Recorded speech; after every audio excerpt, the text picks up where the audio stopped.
PUC ಅಂತ ಬಂದಾಗ ಮನೆಯಲ್ಲೂ ಕೂಡ ಒಂದು ಭಯ ಇರುತ್ತೆ. PUC is a main step, right? 10ನೇ ಕ್ಲಾಸ್ ಓಕೆ, ಬಿಡು ಪಾಸ್ ಮಾಡ್ತಾಳೆ ಅನ್ನೋ ನಂಬಿಕೆ ಇರುತ್ತೆ.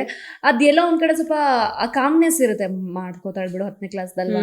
ಬಟ್ PUC ಹಂಗ ಆಗಲ್ಲ. ದಟ್ ವಾಸ್ ದ ಅಂದ್ರೆ ಎಲ್ಲ ಫ್ಲಕ್ಚುಯೇಷನ್ ಆಗ್ತಿರುತ್ತೆ ಮೈಂಡು. ಪಾಸ್ ಆಗುತ್ತೋ ಇಲ್ವೋ, ಇದು ಆಮೇಲೆ ಮುಗಿಯೋ ಟೈಮು, ಗಟ್ಟಿ ಮೇಳ ಎಲ್ಲ ಒಂಥರ ಒಟ್ಟಿಗೆ ಬಂದಂಗೆ. ಬಟ್ ಅಲ್ಲೂ ಕೂಡ ನೀವು ಫೈಟ್ ಮಾಡಿ ಓದಿ ಎಲ್ಲಾನು ಕೂಡ ಆ ಸ್ಟೀರಿಯೋಟೈಪ್ಸ್ ಏನೇ ಹೇಳಿದ್ರಿ ಅದನ್ನ ಬ್ರೇಕ್ ಮಾಡಿ ತುಂಬಾ ಒಳ್ಳೆ ಪರ್ಸೆಂಟೇಜ್ ತೆಗಿತೀರಾ. ಅದ್ ಹೇಗಿತ್ತು ಆ ಸಿಚುವೇಶನ್ಸ್? ಡೆಫಿನೆಟ್ಲಿ PU ಟೈಮಲ್ಲಿ ನಾನು 2 ಫಿಲ್ಮ್ ಮಾಡಿದ್ದೆ. ಫಸ್ಟ್ PUಲಿ ತತ್ಸಮ ತದ್ಭವ ಅಂತ ಮೇಘ್ನಾ ರಾಜ್ ಅವ್ರ ಜೊತೆ ಸಸ್ಪೆನ್ಸ್ ಥ್ರಿಲ್ಲರ್. ತುಂಬಾನೇ ಒಳ್ಳೆ ರೆಸ್ಪಾನ್ಸ್ ಸಿಕ್ತು. ಕನ್ನಡ ಇಂಡಸ್ಟ್ರಿಯಲ್ಲಿ ಆ ತರ ಡಿಫ್ರೆಂಟ್ ಜಾನರ್ ಮೂವಿ ಬಂತು, ತುಂಬಾನೇ ಒಳ್ಳೆ ರೆಸ್ಪಾನ್ಸ್ ಸಿಕ್ತು ಅದಕ್ಕೆ.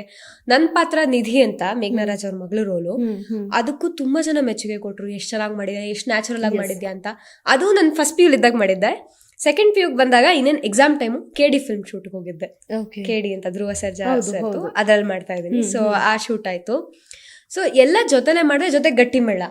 ಸೊ ನನ್ಗೆ ಒಂದೊಂದ್ ಕಡೆ ಅನ್ಸ್ತಿತ್ತು, ಅಯ್ಯೋ ಕಷ್ಟ ಆಗ್ತಿದೆ ಅಲ್ಲ ಶೂಟಿಂಗು ಸ್ಟಡೀಸು ಅಂತ. ಬಟ್ ನನ್ನ ಮೈಂಡ್ ಹೆಂಗಿತ್ತು ಅಂದ್ರೆ ಫಿಕ್ಸ್ ಮಾಡ್ಕೊಬಿಟ್ಟಿದ್ದೆ, ಶೂಟಿಂಗ್ ಬಂದ್ರೆ ಶೂಟಿಂಗು, ಕಾಲೇಜ್ಗೆ ಹೋದ್ರೆ ಕಾಲೇಜು. ಸೊ ಆ ಕಡೆ ಈ ಕಡೆ ಆಗಕ್ ಬಿಡ್ತಿರ್ಲಿಲ್ಲ ಮೈಂಡ್ನ. ಈಗ ನಾನು ಶೂಟಿಂಗ್ ಬಂದೆ ಅಂದ್ರೆ ಎಂಟೈರ್ಲಿ ಆರ್ಟಿಸ್ಟ್ ತರ ಬಿಹೇವ್ ಮಾಡ್ತಿದ್ದೆ. ಒಂದ್ಸಲ ಕಟ್ ಹೇಳಿದ್ರೆ I use to become okay, ನಾನು ಈಗ ಸ್ಟೂಡೆಂಟು, ಓದ್ಬೇಕು. ಆ ತರ ಒಂದು ಬೌಂಡ್ರಿ ಕ್ರಿಯೇಟ್ ಆಗಿತ್ತು, ಇಮ್ಯಾಜಿನರಿ ಬೌಂಡ್ರಿ. ಹಾಗಾಗಿ ನನಗೆಲ್ಲೂ ಕಷ್ಟ ಅನ್ಸ್ಲಿಲ್ಲ PUಲು ಕೂಡ. ಅಂಡ್ PUಲಿ ಪೇರೆಂಟ್ಸ್ ಆಗ್ಲಿ ಅಣ್ಣ ಆಗ್ಲಿ ತುಂಬಾನೇ ಸಪೋರ್ಟಿವ್ ಇದ್ರು ಎವ್ರಿ ಟೈಮ್. ಆಮೇಲೆ ನನಗ ಸೀರಿಯಸ್ನೆಸ್ ಬಂದಿತ್ತು, ಈಗ ಓದ್ಬೇಕು, PUC ಓದ್ಲೇಬೇಕು, ಈಗ ನಾನು ಎಷ್ಟು ಕಷ್ಟಪಟ್ಟು ಓದ್ತೀನೋ ಮುಂದೆ ಎಷ್ಟು ಆರಾಮಾಗಿರ್ತೀನಿ ಅಂತ. ಹಾಗಾಗಿ PUಲ್ ಮಾತ್ರ ತುಂಬಾನೇ ಕಷ್ಟಪಟ್ಟು ಫುಲ್ ಗಮನ ಕೊಟ್ಟೋದಿದ್ದೆ. ಇನ್ಫ್ಯಾಕ್ಟ್ ಗಟ್ಟಿಮೇಳ ಮುಗ್ದು 2 ಮಂತ್ಸ್ ಬ್ರೇಕಲ್ಲಿದ್ದೆ. CET ಎಕ್ಸಾಮ್ ಕಂಪ್ಲೀಟ್ ಆಗೋ ತನಕ ನಾನು ಯಾವ ಪ್ರಾಜೆಕ್ಟ್ಸು ಮಾಡಿರಲಿಲ್ಲ. ಎಲ್ಲ ಕಡೆ ಪ್ರಾಜೆಕ್ಟ್ಸ್ ಬರ್ತಿತ್ತು, ತೆಲುಗು ಕನ್ನಡದಲ್ಲೂ ಸುಮಾರಷ್ಟು ಬಂದಿತ್ತು ಸೀರಿಯಲ್ಸ್ಗೆ. ಬಟ್ ಯಾಕೆ ಮಾಡ್ಲಿಲ್ಲ ಅಂದ್ರೆ ಒಂದ್ ಮುಗಿಸ್ಕೊಬಿಡೋಣ CET ಎಕ್ಸಾಮ್ ಎಲ್ಲ, ಒಂದ್ ಸ್ವಲ್ಪ ಸ್ಟಡೀಸ್ ಮುಗಿಸ್ಕೊಂಡು ಆಮೇಲೆ ಹೋಗೋಣ ಅಂತ. ಆಮೇಲೆ CET ಮುಗ್ದಿದ ತಕ್ಷಣ ಉದ್ಭವದರ್ಶಿ ರೇಣುಕಾ ಯಲ್ಲಮ್ಮ ಸಿಕ್ತು. ಓಕೆ, ಸೊ ಎಷ್ಟು ಪರ್ಸೆಂಟೇಜ್ ಆಗಿದ್ರೆ PU 99.2, PCMC ಚೆನ್ನಾಗಿ ಬಂತು. Physics 99, maths 100. ಅದು ಎಕ್ಸ್ಪ್ರೆಸ್ ನಾನು ಹೆಂಗ್ ಓದ್ದೆ ಅನ್ನೋದನ್ನ ನೀವು ಹೇಳಿದ್ರು ನಮ್ಗೆ ಅರ್ಥ ಆಗಲ್ಲ, ಸೀರಿಯಸ್ಲಿ ಹೆಂಗಪ್ಪ ಇದು ಸಾಧ್ಯ ಅಂತ. But I think congratulations. ನೀವು ಹೇಳ್ದಂಗೆ ಆರ್ಟಿಸ್ಟ್ಗಿಂತ ಅದೊಂದು ಪ್ಯಾಟ್ರನ್ ಇರುತ್ತೆ ಎಲ್ಲರ ಮೈಂಡಲ್ಲೂ. ಏನು ಓದ್ತಾರೆ ಬಿಡು, ಯಾವಾಗ ಎಜುಕೇಶನ್ ಮಾಡ್ಕೊತಾರೆ, ಯಾವಾಗ ಏನು ಮಾಡ್ತಾರೆ. ಚಿಕ್ಕ ವಯಸ್ಸಿಂದನೂ ಇದೇ ಇಂಡಸ್ಟ್ರಿಯಲ್ಲಿ ಇದ್ಕೊಂಡು ಅಪ್ಪ ಅಮ್ಮಂಗೆ ಮಗಳಾಗಿ ಏನೇನು ಕೊಡ್ಬೇಕು ಅಪ್ಪ ಅಮ್ಮಂಗೆ ವಾಪಸ್ ಎಜುಕೇಶನ್ ವೈಸಲ್ಲಿ ಕೊಟ್ಟು ನೀವೆಷ್ಟು ಸ್ಯಾಟಿಸ್ಫೈ ಮಾಡ್ಕೋಬೇಕು ಎಜುಕೇಶನ್ ಅಷ್ಟು ನೀವು ಸ್ಯಾಟಿಸ್ಫೈ ಮಾಡಿಕೊಂಡು ಬೇರೆ ಬೇರೆ ಕಡೆ ಸ್ಯಾಕ್ರಿಫೈಸ್ ಮಾಡಿಕೊಂಡು ಇದೆಲ್ಲ ಮಾಡಿ ಇವತ್ತು ಈ ಹಂತಕ್ಕೆ ಈಗ ಇಂಜಿನಿಯರ್ ಸ್ಟೂಡೆಂಟ್ ಆಗಿ ಕುಂತಿದ್ದೀರಾ. ಸೊ ನಾವೊಬ್ರು ಇಂಜಿನಿಯರ್ನು ಕೂಡ, ಇವಾಗ ಅಪ್ಕಮಿಂಗ್ ಇಂಜಿನಿಯರ್ನು ಕೂಡ ಪಾಡ್ಕಾಸ್ಟ್ 4 ವರ್ಷ ಇಂಜಿನಿಯರ್ ಆಗ್ಬಿಡ್ತೀನಿ. ಸೊ ನಟಿ ಕಮ್ ಇಂಜಿನಿಯರಿಂಗ್ ಅಥವಾ ಇಂಜಿನಿಯರ್ ಕಮ್ ನಟಿ ಯಾವ್ದಾದ್ರು ಹೇಳ್ಬೋದು. ಬಟ್ ಈಗ ಇಂಜಿನಿಯರಿಂಗ್ ಡೇಸ್ ಹೇಗಿದೆ ಅಂತ? ಹೊಸ ಎಕ್ಸ್ಪೀರಿಯನ್ಸ್, ಸೀರಿಯಸ್ಲಿ. PUಗೂ ಇದಕ್ಕೂ ಸಂಬಂಧನೇ ಇಲ್ಲ. ಬೆಂಗಳೂರಿನ ಫುಲ್ ಎಜುಕೇಶನ್ ಎಲ್ಲ ಆಗಿದೆ ಅಂದ್ರೆ ಇಲ್ಲ, ನಾನು ಓದಿದ್ದು 10th ತನಕ ಕೋಣಂದೂರಲ್ಲೇ. ಅಲ್ಲೇ ನನ್ನ ಪ್ರೈಮರಿ ಸ್ಕೂಲ್. ಮತ್ತೆ ಗಟ್ಟಿಮೇಳ ಎಲ್ಲ ಹೆಂಗೆ ಹ್ಯಾಂಡಲ್ ಮಾಡ್ತಿದ್ರಿ? ಟ್ರಾವೆಲಿಂಗ್ ಬೆಂಗಳೂರಲ್ಲಿ ಇಲ್ಲ ಗಟ್ಟಿಮೇಳ ಟೈಮಲ್ಲಿ ಪಪ್ಪ ಅಥವಾ ಅಮ್ಮ ಇಬ್ಬರಲ್ಲೊಬ್ರು ಅಮ್ಮ ಮೋಸ್ಟ್ ಆಫ್ ದ ಟೈಮ್ ಬರ್ತಿದ್ರು. ಅಮ್ಮ ಪಾಪ ಪ್ರತಿ ಟೈಮ್ ಏನ್ ಮಾಡ್ತಿದ್ರು, ನನ್ನನ್ನು ಕರ್ಕೊಂಬಂದು ಡ್ರಾಪ್ ಮಾಡೋರು ಇಲ್ಲಿ ಬೆಂಗಳೂರಿಗೆ. ಯಾಕಂದ್ರೆ ಒಬ್ಳೆ ಟ್ರಾವೆಲ್ ಮಾಡಕ್ ತುಂಬಾ ಚಿಕ್ಕವಳು, ಬಸ್ಸಲ್ಲೆಲ್ಲ ಬರಕ್ಕಾಗಲ್ಲ. ಸೊ ಅಮ್ಮ ಕರ್ಕೊಂಬಂದ್ ಬಿಟ್ಟು ಅಮ್ಮ ವಾಪಸ್ ಹೋಗ್ತಾ ಇದ್ರು. ಅಜಿತ್ ತಾತ ಅಕಂಪನಿ ಮಾಡ್ತಿದ್ರು ಶೂಟ್ಗೆ ಗಟ್ಟಿಮೇಳ. ಆಮೇಲೆ ಒಂದು ಗಟ್ಟಿಮೇಳ ಒಂದು 10th ಸ್ಟ್ಯಾಂಡರ್ಡ್ ಅಷ್ಟೊತ್ತಿಗೆ ನಾನು ದೊಡ್ಡೊಳಗಿದ್ನಲ್ಲ, ಟೀಮು ಫುಲ್ ಪರಿಚಯ. ಅಲ್ಲಂತೂ ಫ್ಯಾಮಿಲಿ ತರ, ಮಗು ತರ ನೋಡೋದು.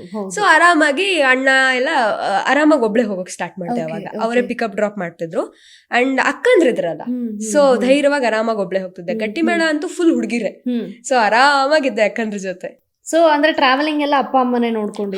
ಎಲ್ಲ ಪಾಪ ಪ್ರತಿ ಸಲ ಅಮ್ಮ ಎವ್ರಿ ಟೈಮ್ ನಂದು ಏನೇ ಶೂಟ್ ಇದ್ರು ನನ್ನ ಕೋಣಂದೂರಿಂದ ಬಸ್ಸಲ್ಲಿ ನೈಟ್ ಬಸ್ ಟ್ರಾವೆಲ್ ಮಾಡಿಸಿ, ಎಷ್ಟೋ ಸಲ ಟ್ರೈನಲ್ಲಿ ಬಸ್ಸಲ್ಲಿ ಟ್ರಾವೆಲ್ ಮಾಡಿ ಬೆಂಗಳೂರಿಗೆ ಬಂದು ಡ್ರಾಪ್ ಮಾಡಿ. ಶಿವಮೊಗ್ಗದಲ್ಲಿ ಬೆಂಗಳೂರಲ್ಲಿ ಏನ್ ಕತೆ?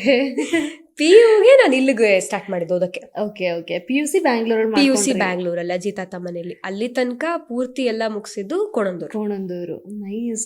ಐ ಥಿಂಕ್ ನಿಮ್ಮೂರವ್ರು ನಿಮ್ ಬಗ್ಗೆ ತುಂಬಾ ಪ್ರೌಡ್ ಫೀಲ್ ಮಾಡ್ಬೇಕು ಅಂತ ಅನ್ಸುತ್ತಲ್ಲ, ಮಾಡ್ತಾ ಇರಬಹುದು. ಖುಷಿ ಪಡ್ತಾರೆ. ಡಾಕ್ಟರ್ ಮಗಳು ಹಿಂಗ್ ಟಿವಿಲಿ ಆಕ್ಟ್ ಮಾಡ್ತಾರೆ ಅಂತ ಫುಲ್ ಖುಷಿ ಅವ್ರಿಗೆ.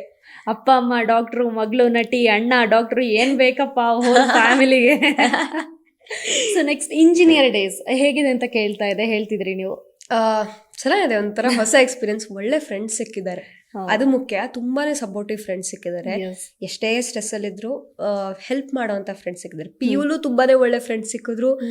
ಇಂಜಿನಿಯರಿಂಗ್ ಮಹತಿ ಅಂದ್ರೆ ಯಾರ್ ಫ್ರೆಂಡ್ಸ್ ಆಗಲ್ಲ ಹೇಳಿ. ಇಲ್ಲ, ಬಟ್ ಏನಂದ್ರೆ ಸಮಟೈಮ್ಸ್ ನಮ್ ಜೊತೆ ಫ್ರೆಂಡ್ಸ್ ಆಗೋದ್ ಕಷ್ಟ ಆಗತ್ತೆ ಎಲ್ರಿಗೂ. ಆ ವೈಬ್ ನಮಗೂ ಮ್ಯಾಚ್ ಆಗ್ಬೇಕು. ನಾವ್ ಯೂಶಲಿ ಆನ್ ಅಂಡ್ ಆಫ್ ಇರ್ತೀವಿ, ಹೌದು ಇರೋದು ಆ ತರದ ವೈಬ್ ಎಲ್ಲ ಮಾಡೋದು. ಸೊ ಏನಾಗತ್ತೆ ಅಂದ್ರೆ ಫ್ರೆಂಡ್ಸ್ ಆಗೋದ್ ಸ್ವಲ್ಪ ಕಷ್ಟ ನಮ್ಗೆ ಎಲ್ರ ಜೊತೆ. ಅಂದ್ರೆ ಪಾಪ ಅವರೆಲ್ಲ ಆಚೆ ಹೋಗೋಣ ಬಾರೆ ಅಂದಾಗ ನಾವ್ ಶೂಟಲ್ಲಿ ಇರ್ತೀವಿ. ಸೊ ಪಾಪ ಅಂತದ್ರಲ್ಲೂ ಅರ್ಥ ಮಾಡ್ಕೊಳ್ಳೋ ಫ್ರೆಂಡ್ಸ್ ಸಿಕ್ಕಿದ್ದಾರೆ. ಈಗ ಅವ್ರೆಲ್ಲಾದ್ರೂ ಆಚೆ ಕರೆದ್ರೆ ಒಬ್ರು ಇವತ್ತು ಶೂಟ್ ಇದೆ ಅಂದ್ರೆ ಅರ್ಥ ಮಾಡ್ಕೋತಾರೆ, ಪರವಾಗಿಲ್ಲ ಶೂಟ್ ಮಾಡ್ಕೋ ಆರಾಮಾಗಿರು ಅಂತ. ಸೊ ಅಷ್ಟು ಸಪೋರ್ಟಿವ್ ಫ್ರೆಂಡ್ಸ್ ಸಿಕ್ಕಿದ್ದಾರೆ. ಅಂಡ್ ನನ್ ಸಕ್ಸಸ್ ನೋಡಿ ಖುಷಿ ಪಡೋ ಫ್ರೆಂಡ್ಸ್ ಸಿಕ್ಕಿದ್ದಾರೆ. ದಟ್ ಇಸ್ ಲೈಕ್ ಅದನ್ನ ಎಕ್ಸ್ಪೆಕ್ಟ್ ಮಾಡೋದು ನಾವ್ ಅಷ್ಟೇ ಅಲ್ವಾ? ಡೆಫಿನೆಟ್ಲಿ ಏನ್ ಬೇಕು ಅದಕ್ಕಿಂತ. ನನ್ ಸಕ್ಸಸ್ ನೋಡಿ ಖುಷಿ ಪಡೋ ಫ್ರೆಂಡ್ಸ್ ಸಿಕ್ಕಿದ್ದಾರೆ. ಇವಳು ಅಷ್ಟೇ, ನನ್ನ ಇಂಜಿನಿಯರಿಂಗ್ ಕಾಲೇಜಲ್ಲೂ ಅಷ್ಟೇ.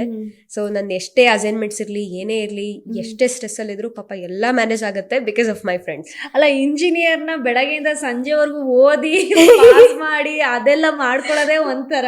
ಇಲ್ಲಿ ನೀವು ಶೂಟ್ನು ಮಾಡ್ತೀರಾ, ಅಂದ್ರೆ ಸೀರಿಯಲ್ ಶೂಟ್ಸ್ ಇರುತ್ತೆ, ಇಂಜಿನಿಯರ್ ಮಾಡ್ತಿದ್ದೀರಾ. ಸೊ ಹೌ ಇಟ್ಸ್ ಗೋಯಿಂಗ್ ಸದ್ಯಕ್ಕೀಗ? ಚೆನ್ನಾಗಾಗ್ತದೆ. ಫಸ್ಟ್ ಇನಿಷಿಯಲ್ ಡೇ ಸ್ವಲ್ಪ ಕಷ್ಟ ಅನ್ಸ್ತು, ಯಾಕಂದ್ರೆ ಇದು ಮೈಥೋ ಸೀರಿಯಲ್ ಆಗಿದ್ರಿಂದ ಡೇಟ್ಸ್ ಜಾಸ್ತಿ ಇರುತ್ತೆ, ಕೆಲಸನೂ ಜಾಸ್ತಿ ಇರುತ್ತೆ. ಸೊ ಅವಾಗ ಸ್ವಲ್ಪ ಕಷ್ಟ ಅನ್ಸ್ತಿತ್ತು, ಆಗುತ್ತಾ ಇಂಜಿನಿಯರಿಂಗ್ ಅಂತ. ಬಟ್ ಹೋಗ್ತಾ ಹೋಗ್ತಾ ಹೋಗ್ತಾ ಈಗ ಸೆಕೆಂಡ್ ಸೆಮ್ ಅಲ್ಲಿ ಇರೋದ್ರಿಂದ ಅರ್ಥ ಆಗೋಯ್ತು. ತುಂಬಾ ಕಷ್ಟ ಅನ್ಸ್ಬಿಟ್ಟಿತ್ತು. ಆಗದೇ ಇಲ್ಲಪ್ಪ ನಂಗೆ ಎರಡೆರಡು ಮಾಡಕ್ಕೆ, PU ಹೆಂಗೋ ಮಾಡ್ಬಿಟ್ಟೆ, ಇಂಜಿನಿಯರಿಂಗ್ ಆಗಲ್ಲ ಅನ್ಸ್ತಿತ್ತು. ಬಟ್ ಹೋಗ್ತಾ ಹೋಗ್ತಾ ಹೋಗ್ತಾ ಅರ್ಥ ಆಯ್ತು. ಒಳ್ಳೆ ಫ್ರೆಂಡ್ಸ್ ಸಿಕ್ಕಿದ್ರು, ಪೇರೆಂಟ್ಸ್ ಕೂಡ ಸಪೋರ್ಟಿವ್ ಇದ್ದಾರೆ, ಟೀಚರ್ಸ್ ಕೂಡ ಸಪೋರ್ಟಿವ್ ಇದ್ದಾರೆ. ಸೊ ಹಂಗೆ ಈಗ ಸೆಕೆಂಡ್ ಸೆಮ್ ಬಂದಿದ್ದೀನಿ. ಓಕೆ,